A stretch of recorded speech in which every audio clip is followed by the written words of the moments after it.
اعوذ باللہ من الشیطان الرجیم بسم اللہ الرحمن الرحیم۔ ابتدا ہے رب جلیل کے ببرکت نام سے جو دلوں کی بے دکھ کو خوب جانتا ہے۔ بے شمار درود نبی اکرم صلی اللہ علیہ وآلہ وسلم کی ذات مبارکہ پہ ہے جو وجہ خالق کائنات ہے۔ معزز سامعین اکرام، آپ کا ہوسٹ ٹی ایم نقاش آپ کو اپنے چینل موٹیویشنل ٹاکس 2 میں خوش آمدید کہتا ہے۔ شاعر کہتا ہے کہ یہ جو چہرے سے تمہیں بیمار سے ہم لگتے، خوب روئے ہیں لپٹ کر در دیوار سے ہم، سب کی آنکھ نے ہمیں قتل کیا، رنج ہی رنج جولی میں بھرے ہیں ہم نے، جب بھی گزرے ہیں کسی درد کے بازار سے ہم، جب بھی گزرے ہیں کسی درد کے بازار سے ہم، کچھ جیت مسلسل نے تھکایا اور کچھ نفرت نے۔ معزز سامعین اکرام، اگر وطن عزیز میں ہم ماہرین، محققین، ڈاکٹرز، اسٹوڈنٹ، اساتذہ، مذہبی شخصیات، تجزیہ نگار یا ہم عام لوگوں سے پوچھا جائے کہ ہمارا سب سے بڑا مسئلہ کون سا ہے، تو معزز سامعین اکرام، اگر ان سے یہ پوچھا جائے کہ ہمارا سب سے بڑا کون سا مسئلہ ہے، ہمارے راستے میں، ہماری ترقی کی راہ میں سب سے بڑی رکاوٹ کون سی ہے، تو زیادہ تر لوگ کرپشن کو سر فہرست لائیں گے، اور کچھ لوگ تعلیم کی کمی، کچھ لوگ اچھی حکومت کا نہ ہونا، گڈ لیڈرز کا نہ ہونا، کمزور معیشت، غربت، بے روزگاری، دہشت گردی، جال سازی، رجت پسندی یا بڑھتی ہوئی آبادی، سیاسی عدم استحکام یا عدم جمہوریت کو زیر بحث لائیں گے۔ معزز سامعین اکرام، اسی طرح جو سوشل میڈیاز پہ کچھ ٹرائلز ہوتے ہیں، کچھ سروے ہوتے ہیں، اور ان سرووں کے اندر، ان ٹرائلز کے اندر زیادہ تر لوگ جو ہیں جس مسئلے کو زیر بحث لاتے ہیں، یہ جس پہ اپنی رائے قائم کرتے ہیں کہ کرپشن جو ہے یہ سب سے بڑا مسئلہ ہے جو ہماری راستے میں رکاوٹ ہے۔ معزز سامعین اکرام، اکثر اوقات دیکھا گیا ہے کہ نوجوان لوگ جو ہیں وہ کسی ایسی تبدیلی کے خواہاں ہیں، کسی ایسی تبدیلی کی تلاش کے اندر ہیں جس کی وجہ سے ان کی زندگیوں کے اندر انقلاب بڑھ رہا ہو، یعنی کہ کوئی ایسی تبدیلی ملک کے اندر رونما ہو جو ان کی زندگیوں کے اندر انقلاب برپا کر دے۔ معزز سامعین اکرام، لیکن بعد از کوشش وہ نوجوان مایوس نظر آتے ہیں۔ بلا شبہ، جیسے میں نے ڈسکس کی ہے، میں نے بحث کی ہے کہ بلا شبہ سارے مسائل جو ہم نے زیر بحث لائے، جس پہ گفتگو کی ہے میں نے پہلے، یہ سارے کے سارے جو ہیں یہ ہماری تباہی کا باعث ہیں اور ہماری ترقی کی راہ میں رکاوٹ ہے۔ مگر آج میں جس مسئلے پہ بات کرنا چاہ رہا ہوں، آج میں جس مسئلے کی طرف آپ کی توجہ مبذول کروانا چاہ رہا ہوں، اور وہ ایسا مسئلہ ہے، ایسا سنگین مسئلہ ہے اور ایسا بڑا مسئلہ ہے کہ جو تقریباً تمام مسائل کی جڑ ہے، یعنی کہ یہ سمجھ لیں کہ تمام مسائل جو ہیں وہ اسی مسئلے سے ہی جنم لیتے ہیں، اور وہ مسئلہ یہ ہے کہ ہماری ذہنی پاسماندگی، مگر بد نصیبی سے، بد قسمتی سے یہ وہ مسئلہ ہے کہ جس کی طرف کسی کی نظر نہیں گئی، اور یہ مسئلہ کسی کی نظر سے نہیں گزرا، اور نہ ہی کسی پلیٹ فارم پر اس کو زیر بحث لایا گیا۔ آئیے چلتے ہیں کہ اس مسئلے کی جانب ہم چلتے ہیں اور ہم یہ دیکھتے ہیں کہ یہ ہمارے لوگوں کی زندگیوں کو اجیرن بنانے میں اپنا کردار کس طرح سے ادا کر رہے ہیں۔ معزز سامعین اکرام، ایک بات میں اس ذہنی پسماندگی کیا ہے اور اس پہ جانے سے پہلے میں آپ کو یہ بات کلیئر کرنا چاہوں گا کہ آج جو میں ذہنی پسماندگی پہ بات کروں گا وہ میں ڈسکس نہیں کروں گا کہ اکارڈنگ ٹو سائیکالوجی کیا ہے، یا مختلف جو سائیکالوجسٹ ہیں وہ ذہنی پسماندگی کے بارے میں کیا کہتے ہیں، بلکہ میں سوشلائزیشن کے حوالے سے بات کروں گا، میں معاشرت کے حوالے سے بات کروں گا۔ اور ذہنی پسماندگی بیسیکلی اگر معاشرت کی روح سے دیکھی جائے، اگر سوشلائزیشن کے لحاظ سے دیکھی جائے، تو ذہنی پسماندگی جو ہے یہ فکری جمود، اندھی تکلیف اور رجعیت پسندی پر مشتمل ہوتی ہے، جس میں نئے جو نظریات ہوتے ہیں یا نئے جو خیالات ہوتے ہیں یا نئی تبدیلی جو ہوتی ہے اس کی حوصلہ شکنی ہوتی ہے، اور جو لوگ ہوتے ہیں وہ اپنے ذہن کے اندر قدیم اور متروک جو خیالات ہوتے ہیں ان کو مقدس سمجھتے ہیں، اور جدت پسندی ہے جو نئی چیزیں ہوتی ہیں، جو نئی تبدیلیاں ہوتی ہیں، ان تمام چیزوں کے ساتھ وہ ان چیزوں کو شک کی نگاہ سے دیکھتے ہیں اور ان کو وہ ایکورڈ تصور کرتے ہیں، اور یہ تصور کرتے ہیں کہ یہ جو چیزیں ہیں، یہ جو تبدیلیاں ہیں یا یہ جو نئے علوم ہیں، یہ ہماری زندگی کے اندر کوئی مشکلات پیش کریں گے، کچھ پرابلم پیش کریں گے۔ موضوع سامعین کرام، ہماری جو قوم ہے اس کا حشر کچھ اس طرح سے ہے، اور میں نے اکثر مختلف تحریر کے اندر میں نے یہ چیز لکھنے کی کوشش کی کہ ہماری قوم جو ہے وہ ذہنی پسماندگی کا اس طرح سے شکار ہے کہ آپ نے کئی بار دیکھا ہوگا کہ واٹر کولر کے ساتھ ایک گلاس کو باندھ دیا جاتا ہے،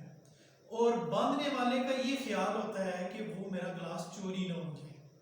اور کئی بار وہ گلاس چوری بھی ہو جاتا ہے، کہیں کوئی اٹھا کے لے بھی جاتا ہے۔ اسی طرح آپ نے شاپ کیپر کو دیکھا ہوگا کہ اس نے پینسل یا ماچس کی ڈبیا کو ایک رسی کے ساتھ، ایک روپ کے ساتھ باندھا ہوا ہے، اس طرح سے باندھا ہوا ہے کہ اس کی وہ جو ڈبیا ہے ماچس کی یا وہ جو پینسل ہے وہ اٹھا کر نہ لے جائے۔ ہماری قوم کا، میں اکثر یہ کہتا ہوں کہ ہماری قوم کا حشر جو ہے وہ اس بحل کی طرح ہے جس کی آنکھوں پہ پٹی باندھ دی جاتی ہے تاکہ وہ ایک مدار کے اندر، ایک دائرے کے اندر یکسانیت کے طور پر وہ حرکت کرتا رہے، وہ چکر لگاتا رہے اور اس کا ذہن نہ جگے۔ آج تو ماشاءاللہ ترقی ہو چکی ہے، ہر شہر کے اندر آٹو، مختلف قسم کی ٹیکسیز، مختلف قسم کی بائکیز، جو بائکس ہیں وہ لوگ ایک جگہ سے دوسری جگہ جانے کے لیے، آمد و رفت کے لیے استعمال کر رہے ہیں۔ لیکن بہت پہلے بڑے شہروں کے اندر بھی، لاہور اور کراچی اور اسلام آباد کے شہر کے اندر بھی کسی زمانے کے اندر جو تھے وہ ٹانگیں چلتے تھے، تو ٹانگے کے آگے جو گھوڑا ہوتا تھا جو اس ٹانگے کو کھینچتا تھا، اس کی آنکھوں کے سامنے اس ایک کھول باندھ لگا دیا جاتا تھا کہ تاکہ وہ اس کے جو ارد گرد کی جو حالات ہیں اس سے وہ بے خبر ہو کر وہ اپنی منزل مقصود کی طرف چلتا رہے۔ موضوع سامعین کرام، یہی حال ہماری قوم کا بھی ہے۔ پچھلے 73 سالوں کے اندر ہم مختلف دائروں کے اندر سفر کیے ہوئے ہیں، مختلف دائروں کے اندر ہم نے اپنا سفر جاری کیا ہوا ہے، اور ہم کو دھوکہ دینے کی مکمل کوشش کی جا رہی ہے، اور کئی بار ہم دھوکہ کھا چکے ہیں، اور وہ جو دھوکہ ہم نے کھایا ہے وہ ہمیں کسی تبدیلی کی صورت کے اندر ہم نے کھایا ہے، حقیقی تبدیلی کے طور پر اس کو پیش کیا گیا، اور بعد میں جو خواب ہم نے دیکھے، جو سہانے خواب ہمارے تھے، وہ ایک دھوکے کی نظر ہوئے، اور مزید دھوکہ دینے کے لیے ہر اہم جو واقعات اور حادثات تھے، جو ایسے حادثات ہمارے ساتھ وقوع پذیر ہوئے، رونما ہوئے کہ ہمارے سامنے، ہماری آنکھوں پہ حقائق جو تھے ان کو پس پردہ رکھا گیا، اور ہماری آنکھوں کے اوپر ایک پردہ چڑھا دیا گیا، اور جو حقائق تھے وہ ہم سے چھپا دیے گئے۔ اگر ہم دیکھیں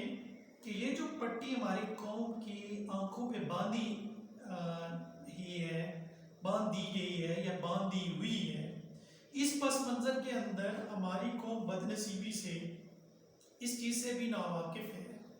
کہ لیاقت علی خان کو مارنے کی سازش کہاں پہ تیار کی۔ یہ بڑی طلب باتیں، بڑی میرے یہ طلب جملے ہوں گے، اور میرے یہ جو طلب جملے ہیں یہ یوتھ کے لیے ہیں، یہ نوجوانوں کے لیے ہیں، یہ تمام معاشرے کے لیے ہیں، اور معاشرے کے ہر ممبر کے لیے ہیں۔ یہ کسی سیاسی جماعت کے لیے نہیں ہے، یا کسی سیاسی جماعت کی مخالفت کے لیے نہیں ہے۔ ہرگز میرا مقصد یہ ہے کہ ہم ذہنی پسماندگی سے نکلیں، ہم آگے چلتے ہیں کہ بے نظیر کو مارنے کی جو سازش تھی وہ کس نے کی. آج تک ہم اس حقائق تک نہیں پہنچ سکے اور نہ ہی ہم بے نظیر کے قتل کی فائل کو پراپرلی اس کو ہم فائل کر سکیں اور پراپرلی اس کیس کو فائل کر کے ہم فائنڈ آؤٹ کر سکیں کہ اس قتل کے پیچھے کون تھا. اسی طرح نواز شریف کو اگر ہٹایا گیا ہے تو نواز شریف کو ہٹانے کے پیچھے کون سے بیرونی طاقتیں کار فرما دی؟ کیا اس کے خلاف جو سازشیں رچائے گی وہ یہاں سے رچائے گی نواز شریف صاحب کے؟ اس کے بعد اگر موجودہ دور کے اندر دیکھا جائے جو ریسنٹلی آج کا جو سینیریو چل رہا ہے اس کے اندر دیکھا جائے جو کل کی بات ہے یتیم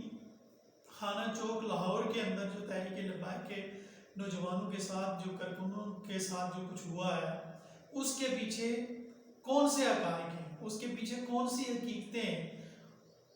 لیکن بدنصیبی بات یہ ہے، بدنصیبی سے پھر میں یہ کہوں گا کہ اندھی تقلید ہمارے اندر ایسی ہے، ہمارے دماغ کے اوپر ہمارے دل کے اندر ایک ایسی اندھی تقلید کی ذہنی پسماندگی کی ایک ایسی پٹی باندھ دی گئی ہے کہ ہم نے حقائق جاننے کی کبھی جستجو ہی نہیں کی. اور اگر ہم نے جستجو کی ہے، اگر ہمارے پاس کوئی حقائق آئے بھی تو ہم نے اپنے سوچوں پہ پیرے بٹھا دیے. اور ہم یہاں پر اگر آپ دیکھا جائے، میں پھر اگر آپ کی توجہ اس طرف مبذول کرواؤں گا کہ اگر کوئی بندہ سوال کرنے والا ہے یہاں پہ آج کے ہمارے معاشرے کے اندر، ہمارے ملک کے اندر، ہماری کنٹریز کے اندر اگر ہم یہ دیکھیں کہ کوئی بھی بندہ جو سوال کرنے والا ہے، جو حقائق کو دیکھنا چاہ رہا ہے، پرکھنا چاہ رہا ہے یا حقائق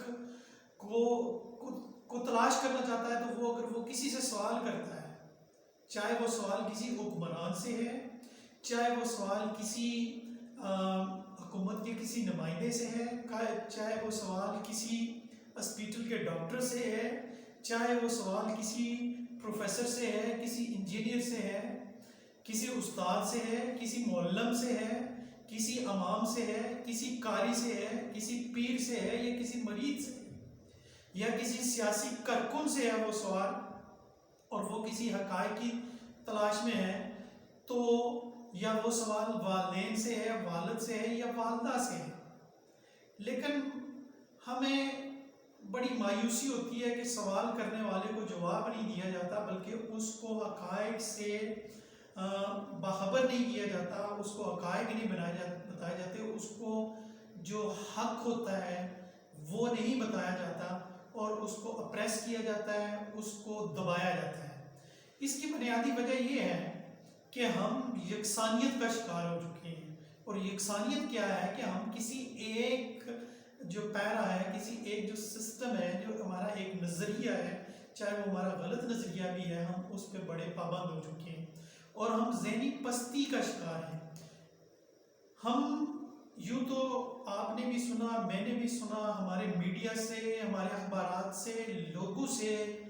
آپ نے مختلف چینل سے، مختلف موٹیویشنل سپیکر سے آپ نے بڑے بڑے تبدیلی کے دعوے آپ نے سنے ہیں. اور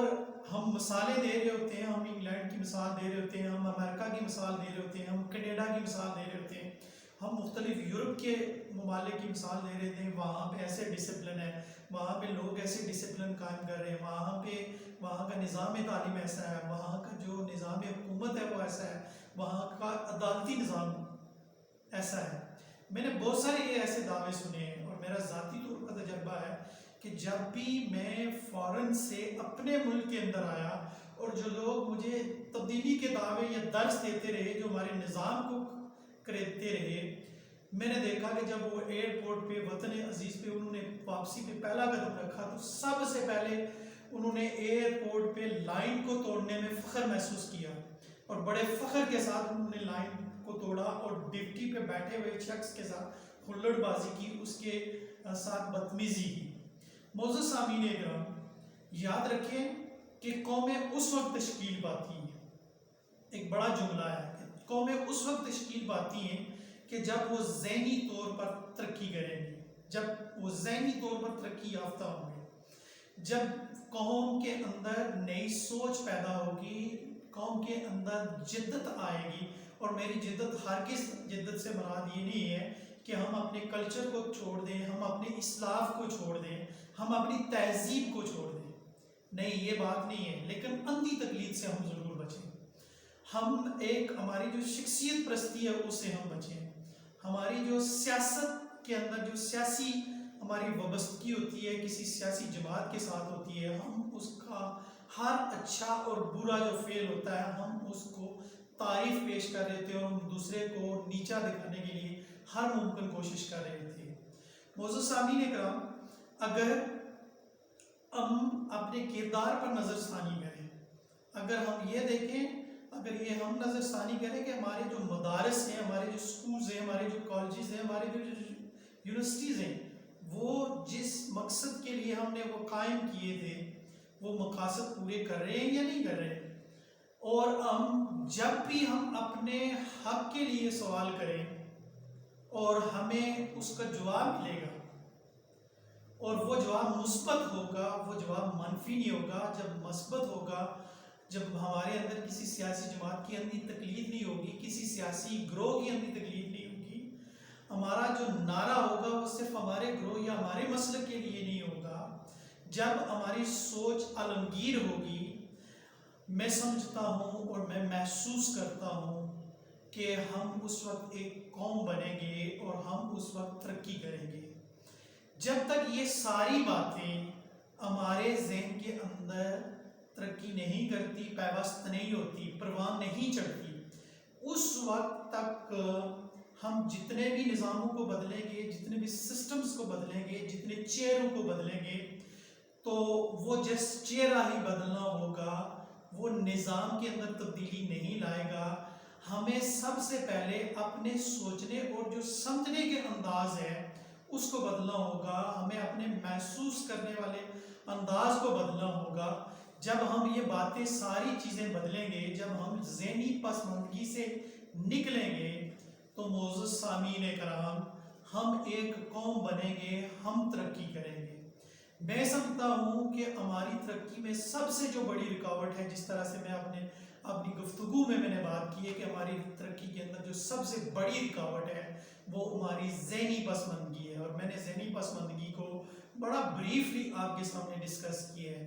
معزز سامعین اکرام، اس ویڈیو کا مقصد، ہمارے اس چینل کا مقصد صرف یہ سمجھ لیں کہ یہ خدمت حل کی حیثیت سے ہم یہ کر رہے ہیں. ہم نے کوئی اس سے فیم نہیں باندھا. ہمارا مقصد یہ نہیں ہے کہ ہم اس سے کوئی پیسہ کمائیں گے، ہم کوئی ارننگ کریں گے، بلکہ ہمارا مقصد یہ ہے کہ جو کچھ ہم نے مختلف معاشروں کے اندر دیکھا ہے، جو ہمارے ذاتی تجربات ہیں، جو ہمارے ذاتی احساسات ہیں، جو ہماری پرسنل فیلنگز ہیں، وہ آپ تک پہنچائی جائیں. وہ کہتے ہیں نا، وہ جیسے شاعر نے کہا تھا کہ اگرچہ بیاں اس قدر شوق نہیں ہے کہ شاید تیرے دل میں اتر جائے میرے دل کی بات. مقصد یہ ہے کہ اپنے دل کی بات آپ کے دل تک پہنچانی ہے، اور ہماری یہ جو دل کی بات ہے یہ جب آپ دوسروں تک پہنچائیں گے تو یقیناً ہمارا جو معاشرہ ہوگا، ہماری جو سوسائٹی ہوگی وہ ترقی کرے گی. بدنصیبی سے ہمارے سسٹمز کے اندر یہ دیکھ لیجئے، ہمارے نظام کے اندر دیکھ لیجئے کہ ہم ہمیشہ منفی پہلو کو اجاگر کرتے ہیں، ہم نے کبھی مثبت پہلو کو اجاگر نہیں کیا. معزز سامعین اکرام، مجھے امید ہے کہ آپ کو میری یہ جو گفتگو ہے یہ یقیناً اچھی لگی ہوگی. اگر یہ میری گفتگو آپ کو اچھی لگی ہے تو آپ اس کو ضرور دوسروں کے ساتھ شیئر کریں تاکہ دوسرے بھی اس سے مستفید ہوں. انشاءاللہ تعالیٰ آپ سے پھر ملاقات ہوگی کبھی کسی نئے موضوع کے ساتھ. تب تک آپ اپنے میزبان ٹی ایم نقاش کو اجازت دیں. اپنی بہت ساری دعاؤں میں یاد رکھیے گا. اللہ آپ کا حامی و ناصر و وسلام.